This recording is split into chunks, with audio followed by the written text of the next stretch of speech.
बिस्मिल्लाहिर्रहमानिर्रहीम। अस्सलाम वालेकुम स्टूडेंट्स, उम्मीद है आप लोग सब खैरियत से होंगे।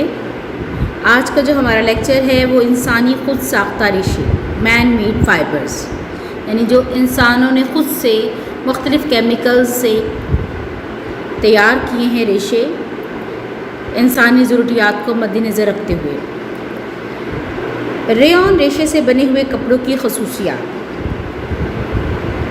क्योंकि असल रेशम जो है वो रेशम के कीड़ों से उसको पालना, उनको जो है फिर उससे रेशम हासिल करना जो है वो बहुत मेहनत तलब और महंगा पड़ता है। इसीलिए इंसानों ने रेशम के मुतबादिल एक और कपड़ा जो है वो, एक और रेशा जो है वो तैयार किया है, उसको रेयॉन कहा जाता है।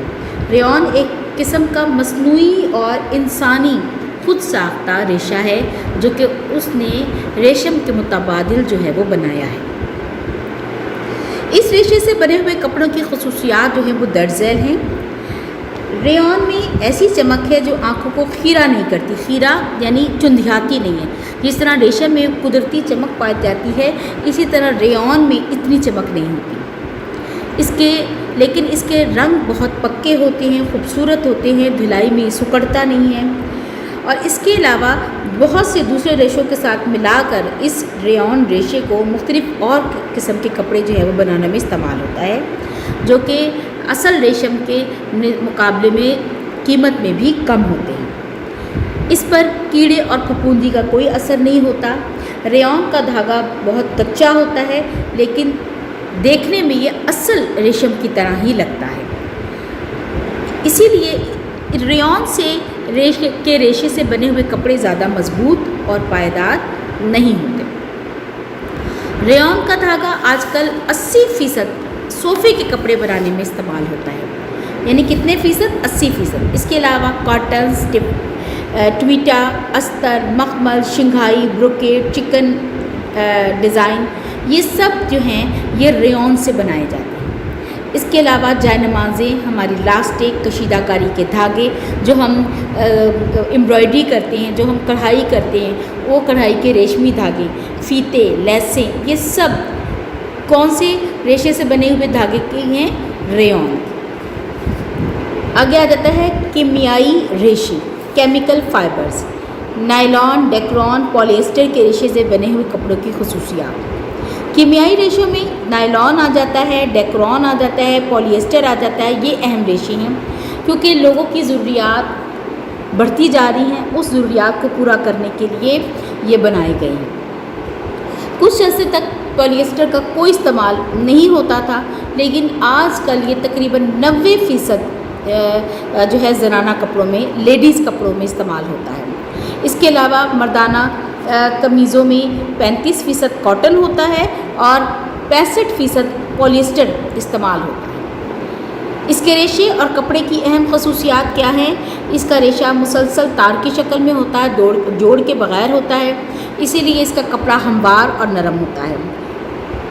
इसमें सुकड़ने की सलाहियत नहीं होती, इसलिए इसके बने हुए कपड़े, रेशे से बने हुए कपड़े बिल्कुल सुकड़ते नहीं हैं, जल्द सूख जाते हैं, दाग धब्बे आसानी से उतर जाते हैं। इनके रंग बहुत पुख्ता होते हैं, इनको हर रंग में रंगा जा सकता है। लेकिन ये है कि ज़्यादा गर्मी से पिघलते हैं, इसलिए गर्म इस्त्री की बिल्कुल जो है वो ज़रूरत नहीं होती, बल्कि हल्की इस्त्री जो है वो करनी चाहिए।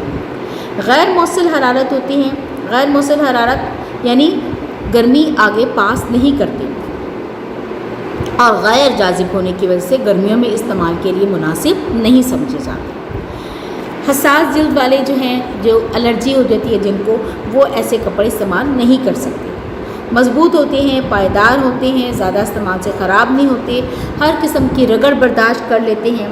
और इन रेशों से बने हुए कपड़ों की हिफाजत बाकी रेशों से बने हुए कपड़े के मुकाबले में कम होती है। धूप का इन रेशों पर कोई असर नहीं होता।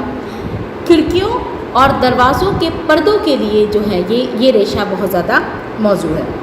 नरम हमवार होता है, सिलवटें कम पड़ती हैं। अगर सिलवटें पड़ भी जाएं तो आसानी से इनको दूर किया जा सकता है। इस रेशे को भी कुदरती रेशों के साथ मिलाकर और बहुत से मुख्तलिफ़ किस्म के कपड़े बनाए जाते हैं। جو کہ استعمال میں کافی کارآمد ہے۔ آج کل 90% زنانہ مطلب لیڈیز اور مردانہ کپڑوں میں کیمیائی ریشوں کا استعمال ہو رہا ہے۔ زنانہ مطلب لیڈیز کپڑے تو اب بنتے ہی انہی ریشوں سے ہیں۔ مردانہ قمیضوں میں بھی کاٹن، پولیسٹر مختلف تناسب سے ہم استعمال کر رہے ہیں، لیکن زیادہ تر یہ ہمارے صوفوں کے کپڑوں میں، پردوں کے کپڑوں میں، اور اب آپ دیکھیں پولیسٹر ہمارے رضائیاں، گدے، تکیے، یہ بھی اس سے بھی بھرے جا رہے ہیں۔ یہ اس میں گرمی کو جو ہے وہ گرم ہونے کی اس میں صلاحیت ہوتی ہے، اسی لیے اس کو سردیوں میں ہم استعمال کرتے ہیں۔ ان کپڑوں میں خصوصیات کے ساتھ ساتھ چند خامیاں بھی ہیں۔ وہ خامیاں کیا ہیں کہ چکنائی کا داغ اگر اس پہ پڑ جائے تو وہ چکنائی فوراً جذب کر لیتا ہے، اور چکنائی سے داغ دھبے سے لگنے سے کپڑے خراب ہو جاتے ہیں، اور کیونکہ اس کپڑے میں چکنائی کو جذب کرنے کی صلاحیت ہوتی ہے، اسی لیے ان کپڑوں میں چکنائی کا اگر داغ لگ بھی جائے تو اس کو اتارنا ذرا مشکل ہو جاتا ہے۔ یہ وہ ہیں کپڑے جو انسانوں نے مختلف کیمیائی مرکبات کو ملا کر، مختلف کیمیائی مرکبات کو مختلف عوامل سے گزار کر جو ہے وہ مختلف ریشے بنائے ہیں تاکہ انسانی ضروریات کو پورا کیا جا سکے۔